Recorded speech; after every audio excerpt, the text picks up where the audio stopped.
Buenos días, Iglesia North Coast. Bueno, un gusto poder estar aquí con ustedes. Para mí es una bendición y realmente somos afortunados ustedes y yo, porque estamos en un lugar donde Dios está. Amén.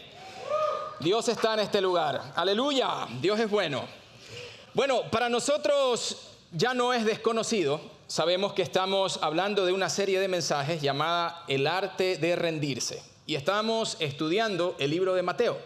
Ahora, sabemos claramente que Mateo tiene una intención inicial de compartir a todos los judíos de su tiempo para que ellos puedan comprender quién es Jesús. Nosotros hoy sabemos, a la luz de la Escritura y por la guía del Espíritu Santo, Dios mismo, quién es Jesús. Bueno, y de Jesús se habla, por ejemplo, voy a tomar una referencia de las muchas que hay en el Antiguo Testamento. Tomo referencia a Daniel, por ejemplo, en Daniel capítulo 7, se nos habla ampliamente acerca de la figura mesiánica. Es decir, el poder, la autoridad que se le da a Jesús como Mesías, que es una autoridad que prevalece y una autoridad que es eterna. Bueno, 550 años, 600 años antes de que Mateo escribiera esto, ya estaba esta profecía en el libro de Daniel. ¿Y qué se dice del Mesías? ¿Qué se dice de Jesús? Bueno, se habla de él como el ungido de Dios, se habla de él como el Hijo del Hombre, se habla de él como el Hijo de Dios. Y para nosotros que ya hemos visto varios capítulos del libro de Mateo, hemos visto que el Señor tiene autoridad. Y autoridad para sanar enfermedades. Tiene autoridad sobre la naturaleza. Calma tempestades, calma vientos, calma aguas. Y también la semana anterior estuvimos viendo la autoridad que tiene sobre el mundo espiritual, sobre los demonios. Pero, estimados hermanos, el día de hoy yo quiero juntos con ustedes estudiar la Escritura, la palabra del Señor, y darnos cuenta de una realidad muy grande. Yo creo que en algún momento de la vida ustedes y yo hemos tenido alguna deuda, ¿sí? Alguna deuda. O tal vez el día de hoy tenemos una deuda. Y bueno, había un hombre que tenía un problema. No dormía tranquilo, estaba impaciente y podríamos decir que hasta le costaba respirar. Porque todos los meses le llegaba una notificación a él donde él tenía que abrir esa notificación y ya eran muchas letras, pero su mirada estaba directamente a las cifras. Y se daba cuenta que en esas cifras cada mes aumentaba. Años llevaba esa deuda. Así que un día, con manos temblorosas, nuevamente abre ese documento. Su mirada se va a fijar específicamente a las cifras, pero esa hoja ya tiene algo diferente. Ya no tiene una cifra, sino más bien unas letras que dicen: tu deuda ha sido cancelada, tu deuda ha sido pagada. Eso hace Cristo en nosotros y a eso le llamamos el perdón de pecados. Merecemos ser perdonados, ninguno de nosotros. Pero por gracia, usted y yo hemos sido perdonados por el único que puede cancelar toda deuda, la que el hombre jamás podrá ser libre. Amén, iglesia. Oremos al Señor, pidamos su dirección. Amado Espíritu Santo, gracias por darnos la oportunidad de estar juntos y reunidos en este lugar. Pedimos, Señor, que nos hables a través de tu palabra. Pedimos, Señor, que cada uno de nosotros, hombres y mujeres reunidos en este lugar, Señor, podamos ser sensibles a escuchar tu voz. Y que al salir de este lugar vayamos con el deber, con la responsabilidad de lo que hoy tú nos hables, Señor, ponerlo por obra y en práctica. Oramos todos juntos en el nombre de Jesús. Amén y amén. Muy bien, compartamos palabra del Señor, por favor. Leamos juntos, vamos al libro de Mateo, capítulo número 9. Y vamos a leer del verso 1 al verso 13, todos juntos.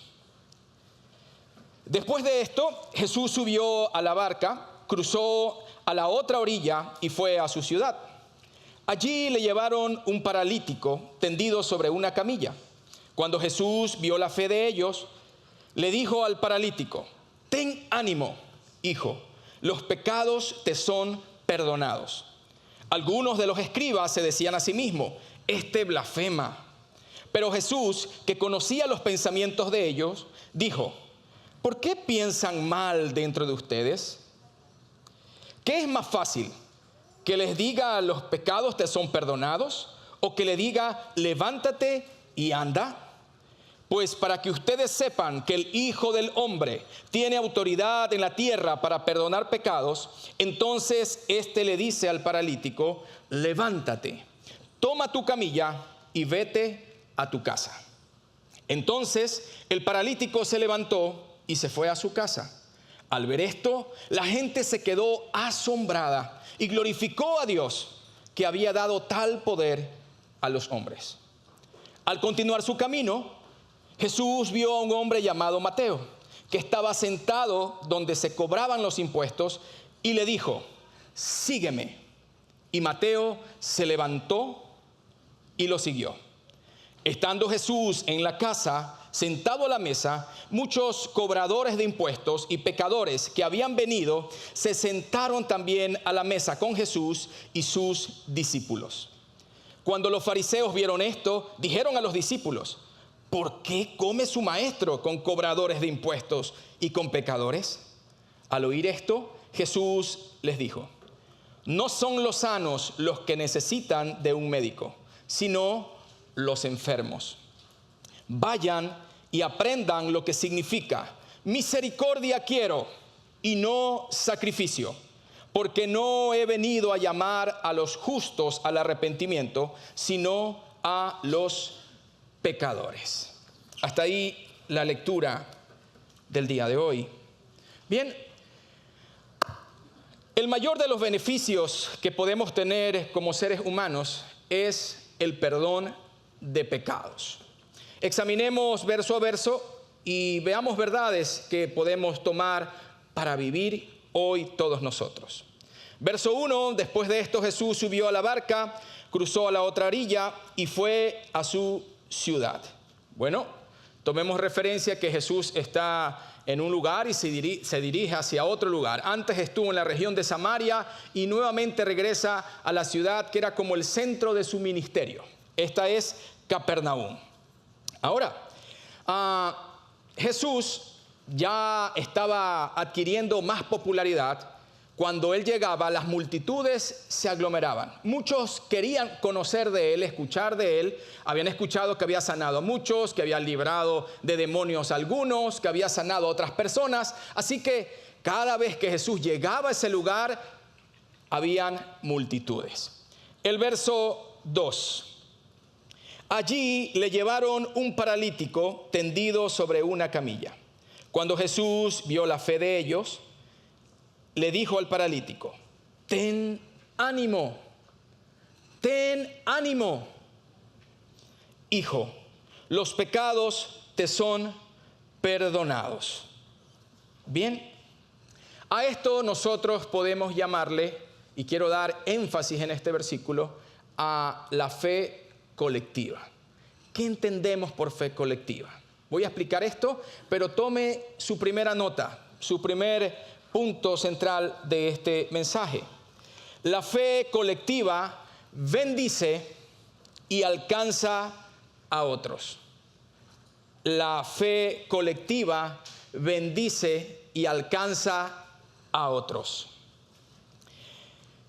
Estimados hermanos, el paralítico representa a toda la humanidad, hombres y mujeres incapaces de salvarse a sí mismos. Todos por naturaleza tendemos al mal. Nadie nos necesita enseñar a hacer las cosas mal o a ser malvados. Por naturaleza, usted y yo tendemos al mal. Así que todos nosotros estamos en una condición a la cual la Biblia lo llama como muertos espirituales. Y cuando una persona tiene la experiencia de conocer a Cristo, va a pasar de esa condición, de estar muerto espiritual, a pasar a vida espiritual, a lo cual la Biblia lo llama como un nuevo nacimiento. Una persona viva espiritualmente tiene la capacidad de entender a Dios. Una persona muerta espiritualmente no entiende a Dios, no entiende sus propósitos. A las cosas buenas le llama malo. Y es como estar viviendo de tropiezo en tropiezo. El paralítico representa a la humanidad caída, incapaces de salvarse a sí mismo, llevando día a día un peso al cual le llamamos pecado. ¿Y sabe qué? Ese hombre estaba con una parálisis física, pero todo hombre que está sin Cristo, toda mujer que está sin Cristo, se encuentra paralítico espiritualmente. Por sí mismo no puede hacer las cosas. Ahora, tomemos la fe colectiva como esto. Y aquí quiero hacer un énfasis importante para nosotros como comunidad cristiana. Bien, la fe colectiva se expresa de esta manera. Vemos en los pasajes paralelos de Mateo, en Marcos y Lucas, se hablan un poco más de detalles de lo que encontramos aquí. Y podemos unir estas tres historias para indicar que cuando Jesús está en esa casa, llegan 4 personas con un paralítico en una camilla, rompen el techo e ingresan al paralítico. A eso es lo que yo he decidido llamarle una fe colectiva. Es decir, esos 4 personajes, esos 4 amigos tal vez, de este paralítico, deciden ayudarlo. Ellos reconocen que no tienen solución para ayudar a su amigo. Tienen el deseo, tienen el sentir, pero no les alcanza. Así que buscan al único que puede dar solución para nosotros los seres humanos. Y ese es Jesús. Ahora, ingresa el paralítico en la camilla y esa fe colectiva se manifiesta de esta manera. Número 1, podemos entender esto como intercesión. Una fe colectiva tiene intercesión. ¿Qué significa intercesión? Que viene de interceder. Es cuando una persona puede orar por otra persona. Yo creo que usted y yo nos hemos sentido bien cuando alguien nos dice, estoy orando por ti. Usted se ha sentido bien así cuando le han dicho eso, ¿no? ¿Sí? O también cuando usted le dice a otra persona, quiero orar por ti, o estoy orando por ti. Bueno, a eso le llamaríamos nosotros intercesión. Una fe colectiva es preocuparse por los otros. Y la mejor herramienta que usted y yo tenemos para preocuparnos y bendecir a otros es a través de la oración. Pero no solo se queda en eso la fe colectiva. La fe colectiva avanza y se convierte en servicio. El servicio es algo que nosotros no lo podemos como quitar. No es algo opcional. ¿Por qué? Porque dice la Escritura, por ejemplo, que el Hijo del Hombre, Jesucristo, vino a servir y no a ser servido. Así que si usted y yo somos creyentes, imitadores de Cristo, nos llamamos cristianos, nosotros tenemos que seguir el ejemplo de nuestro Maestro. Él sirvió, nosotros tenemos que servir.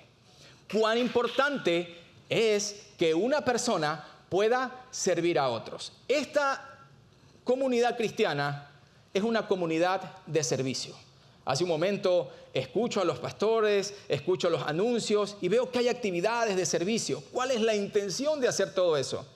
Es que estamos interesados en que muchas más personas que no conocen de Cristo, así como estuvimos un momento nosotros, hoy tengan la oportunidad de venir y no conocernos a nosotros, conocer al que está en nosotros, al que está en usted, al que está en mí, y ese es Jesucristo. Puede dar una fuerte algarabía, aplausos al Señor, porque Dios es bueno. La tercera parte de lo que llamaríamos la fe colectiva es el acompañamiento. Bueno, ese paralítico por sí solo no iba a poder llegar nunca a donde estaba Jesús. Así que alguien tiene que hacer ese trabajo. ¿Sí? Intercede, le sirve y lo acompaña. La iglesia cristiana, ustedes y yo, tenemos que ejercer comunión, comunidad. de esa manera somos fuertes en Cristo. Cada uno de nosotros somos parte del cuerpo de Cristo. Él es la cabeza. Nosotros somos parte del cuerpo. Cada uno con talentos, con dones espirituales y habilidades que solamente el Señor ha dado a cada uno de ustedes. ¿Para qué? Para poder edificar a la iglesia, para poder servirnos los unos a los otros y de esa manera edificar y hacer que otros conozcan del Señor. Así que la fe colectiva expresa intercesión, servicio, acompañamiento. ¿Cuál es la misión de esta comunidad cristiana? ¿Cuál es la misión de North Coast Church? ¿Cuál es esa misión? Bueno, hacer discípulos en un ambiente saludable. ¿Puede repetir eso conmigo, por favor? ¿Cuál es nuestra misión? Hacer discípulos en un ambiente saludable. Yo he escuchado acerca de grupos de vida, por ejemplo. Cuán importante es que usted haga comunidad y sea parte de un grupo de vida. Cada domingo tenemos la oportunidad de reunirnos. Cuán importante es que usted pueda congregarse. Y cuán importante es que usted también sea uno de esos amigos que lleve a alguien que necesita de Jesús y lo traiga a donde está el Señor. ¿Sí? Bueno, este es un motivo más para recordarnos nuestra misión. Y nuestra misión de la iglesia, ¿de dónde la sacamos? Bueno, hay una gran misión, una gran comisión que dijo Jesús. Y esa gran comisión es que vayamos y hagamos discípulos en todas las naciones, bautizándolos en el nombre del Padre, del Hijo y del Espíritu Santo, y enseñándoles todas las cosas que aprendieron de Jesús. Hoy, ¿dónde están esas enseñanzas de Jesús? Están en la Escritura. Esto yo lo enseño. Y esta obra no es humana. El Señor Jesucristo en la Gran Comisión dijo: yo estaré con ustedes todos los días hasta el fin del mundo. Así que nuestro trabajo es un trabajo que Dios mismo lo respalda y Él nos acompaña. Por eso hay victoria. Si dependiera de nosotros, pero como Dios está con usted, usted y yo podemos tener victoria. Esa es la gran comisión. Veamos el versículo 3 y 4. Algunos de los escribas se decían a sí mismos: este blasfema. Pero Jesús, que conocía los pensamientos de ellos, dijo: ¿por qué piensan mal dentro de ustedes mismos? ¿Ok? Los escribas dicen: este hombre está blasfemando. ¿De dónde ellos tienen esa mentalidad? ¿Por qué ellos mencionan eso, no? Bueno, en la mentalidad judía nosotros podemos entender, y para este tiempo es la misma mentalidad que usted y yo tenemos, porque es la verdad. Solamente Dios puede perdonar pecados. Entonces, el problema de ellos es que no han entendido que al hombre que tenían al frente es Dios hecho hombre. Entonces, por eso expresan esto y dicen: este hombre blasfema. Una demostración más de que el Señor es de quien se habla es que Jesús conoce los pensamientos de ellos. Eso expresa un atributo divino únicamente, ¿no? La omnisciencia. Dice la Escritura que el Señor es el único que escudriña los corazones de los hombres. Que antes de que salga una palabra en nuestra boca, ya el Señor sabe lo que vamos a decir. Nota número 2 para usted y para mí. La sanidad visible confirma la realidad invisible del perdón. La sanidad visible confirma la realidad invisible del perdón. El paralítico tiene fe en Jesús y por eso Jesús lo perdona. ¿Cómo podemos entender la expresión de ser perdonado? Bueno, yo creo que una palabra para definir y sentir después del perdón es que uno siente paz. Aprendí que la paz es la ausencia de toda culpa. Y es como una persona que ha fallado a otra y que sabe que tiene pecados. Bueno, es como que carga una mochila llena de peso y cada día que acumula más pecados, eso se vuelve más pesado.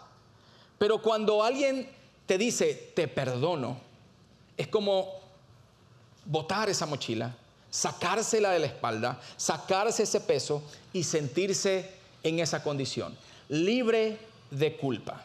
Y solamente el Hijo del Hombre puede hacer eso. Dios quiere perdonarle. Dios quiere perdonarme. Recuerda ese hombre enfermo que se acercó y le dijo, si quieres, puedes sanarme. Y el Señor le dijo, sí quiero. La voluntad de Dios es que nadie se pierda, que todos procedan al arrepentimiento, que lo conozcan a Él y vivan una relación genuina con Él. Si hay alguien en este auditorio que aún no conoce a Cristo de manera personal, que aún no ha establecido una relación personal con Cristo, yo le hago un llamado en el nombre del Señor. Y ese llamado es el llamado de rendirse. Para que usted confiese sus pecados delante de Dios. Para que usted se arrepienta de esos pecados que ha confesado. Para que usted crea en Cristo como Salvador y que crea en la obra de sacrificio en la cruz del Calvario. Y luego de eso, tome el regalo del perdón, que es por gracia, y lo reciba para sí. ¿Sí? Si hay alguien en este auditorio que aún no ha hecho ese paso en Cristo, hoy es el día de su salvación. Si así usted lo quiere. Dios lo quiere. Versículo 7 y 8. Entonces el paralítico se levantó y se fue a su casa. Al ver esto, la gente se quedó asombrada y glorificó a Dios, que había dado tal poder a los hombres. El paralítico se levantó, tomó su camilla y obedeció a Jesús. Levántate, toma tu camilla, vete a tu casa. Nota número 3 para usted. Cuando Jesús dice, toma tu camilla, está diciendo, no escondas tu pasado, úsalo como testimonio. Repito esto, cuando Jesús dice, toma tu camilla, está diciendo, no escondas tu pasado, úsalo como testimonio. Mi pregunta para el auditorio, para usted y también para mí, ¿cuál es nuestra camilla? ¿Cuál es su camilla? La camilla significa la vergüenza antigua, que Dios tiene la capacidad de convertirla en un símbolo de gracia. Antes yo era alguien sin Cristo y ahora en Cristo soy nuevo. ¿Cuál era su camilla? La camilla significa que estaba postrado, incapaz, ni por más que haga esfuerzos puede alcanzar. Pero ¿sabe qué? Este paralítico, al llevar su camilla, y la gente, los vecinos, la gente que lo conocía, de pronto lo ven con la camilla en los brazos y se asombran. Entonces él puede decir, antes yo estaba postrado, ahora Cristo me levantó. ¿Sí? Usemos aún nuestro pasado para glorificar a Dios en el presente. Nadie es perfecto. Nadie puede venir aquí, tomar una piedra y lanzarle a otro, decir, eres un pecador, porque todos somos pecadores. Pero estamos en una condición en la cual el Señor ha renovado, y nuestra misión no es señalar ni juzgar. Nuestra misión es ayudar, porque yo también estuve perdido. Y hoy es una oportunidad para ayudar. Verso 9. Al continuar su camino, Jesús vio a un hombre llamado Mateo, que estaba sentado donde se cobraban los impuestos, y le dijo, sígueme. Y Mateo se levantó y lo siguió.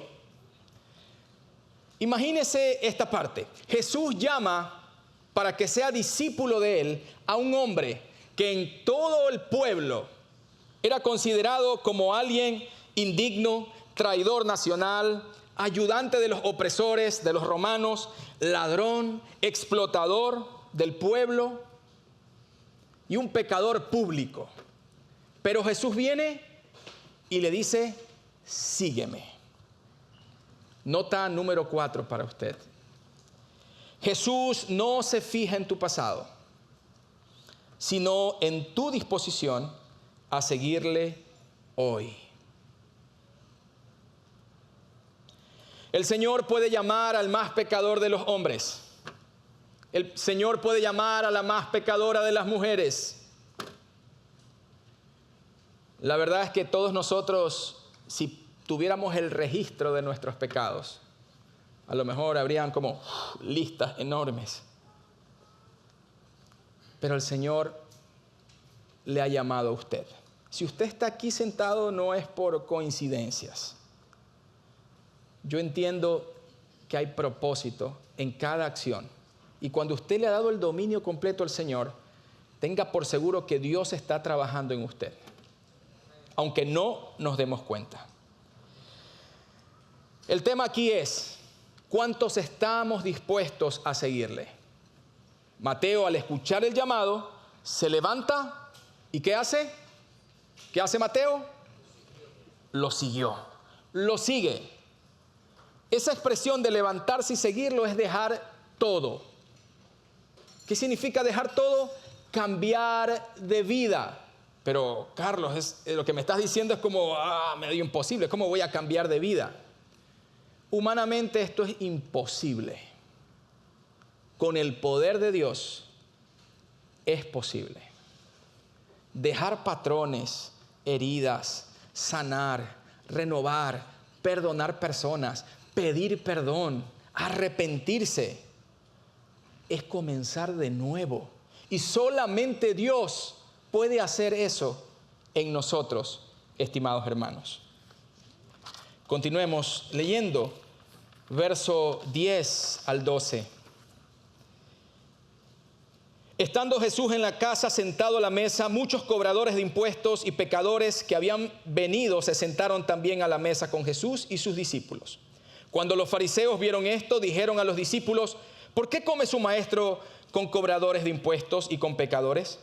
Al oír esto, Jesús les dijo, no son los sanos los que necesitan de un médico, sino los enfermos. En la cultura judía, invitar a alguien a comer significa comunión, significa aceptación. Yo te acepto a ti, por eso te invito a mi casa. Significa intimidad. Yo quiero compartir un tiempo especial contigo en el espacio más seguro que yo tengo, que sería mi casa, mi hogar. Entonces, de pronto estos fariseos dicen, ¿y cómo es posible que el maestro, que su maestro, esté compartiendo con las personas más indeseables de nuestra comunidad? Pero la visión de un fariseo es criticar y alejarse. Pero como Dios actúa, como Cristo actúa, como Jesucristo obra, es acercarse y ayudar. Acercarse y ayudar.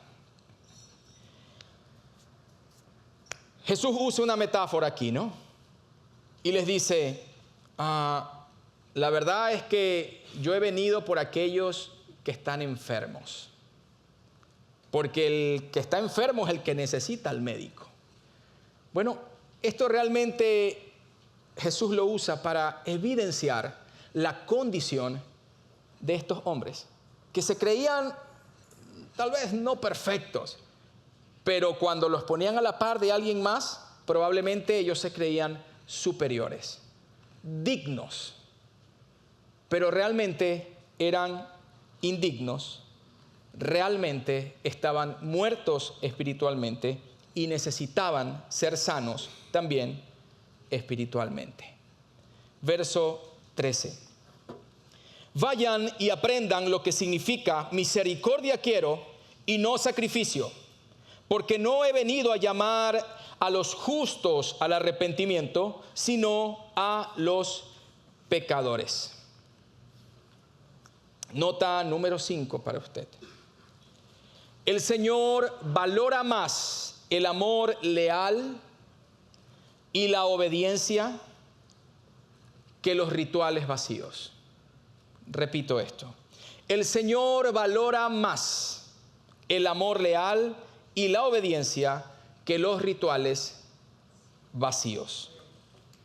El pueblo judío ofrecía sacrificios. ¿Quién dio esa opción? En la ley mosaica antigua, Dios mismo. El problema es que comienzan a hacer cosas ya de manera por ritual y como que hacen un favor a Dios. Pero el Señor está diciendo muy claramente que Él quiere misericordia y no quiere sacrificios. Dios no se complace de ritos vacíos, sino de una relación genuina marcada por amor y fidelidad. Si alguien aquí en este auditorio dice, yo amo a Dios, la muestra visible de que uno ama a Dios es que uno lo obedece. Así nos damos cuenta nosotros mismos cuando amamos a Dios. Y esto no viene de nosotros. Dios mismo nos ayuda a poder llegar a esa condición. La verdadera adoración no está en los ritos, sino en la práctica de justicia, en la práctica de amor, en la práctica de fidelidad hacia Dios y hacia el prójimo. El Evangelio es misericordia activa, estimados hermanos. El Evangelio, las buenas noticias, que consiste en que Cristo vino, Cristo murió, Cristo resucitó y Cristo vendrá, es lo único que puede restaurar al pecador. Obedezcamos a Dios, estimados hermanos. Salgamos de este lugar con esa convicción. Yo quiero obedecer a Dios. Y podemos resumir esto en una frase, que es la frase de toda la serie de estos mensajes del libro de Mateo. El obedecer a Dios es darle el control a Él. El obedecer a Dios es rendirse. Eso es el arte de rendirse. Obedezcamos al Señor. Oremos ahí donde estamos.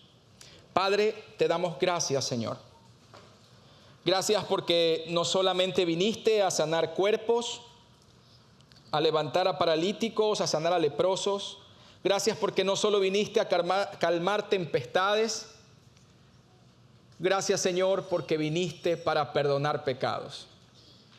Todos nosotros en este lugar te pedimos perdón por nuestras ofensas y pecados. Y te pedimos, Señor amado, que nos restaures y nos fortalezcas cada día para ser como tú. Señor, el paralítico no podía levantarse a sí mismo. Pero, Señor, tú pusiste personas, una comunidad, gente que pueda servir para llevar a ese hombre hacia ti. Padre, oro y te pido para que cada uno de nosotros en esta comunidad cristiana podamos, Señor, ser como ese amigo diligente que ama y sirve y acompaña para muchos que están allá afuera y que necesitan de ti y que aún no se han dado cuenta. Padre, y también te pedimos que nos ayudes a tomar, Señor, nuestra camilla. Usar todo lo que tú nos has dado y aún nuestro pasado para servirte a ti, para honrarte a ti y adorarte. Te amamos, Señor, en el nombre de Jesús. Amén.